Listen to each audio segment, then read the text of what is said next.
In this tutorial, I'll show you how to watch live football games on ESPN Plus so you can enjoy the action in real time. Let's get started. To watch live football games, start by subscribing to ESPN Plus through the ESPN app or website. Download the ESPN app on your device, smartphone, tablet, smart TV, or streaming device, and log into your account. If prompted, activate the app by visiting espn.com/activate and entering the code displayed on your screen. Once logged in, navigate to the Live Sports section in the app. Here you'll find a schedule of live football games, including college football, NFL replays, and international matches. Select the game you want to watch and stream it directly. For uninterrupted viewing, ensure a stable internet connection. Alternatively, cast the game from your phone to your TV using Chromecast or AirPlay.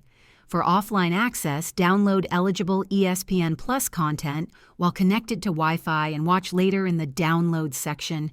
If this video helped you, please hit the like button and subscribe to this channel for more useful tutorials.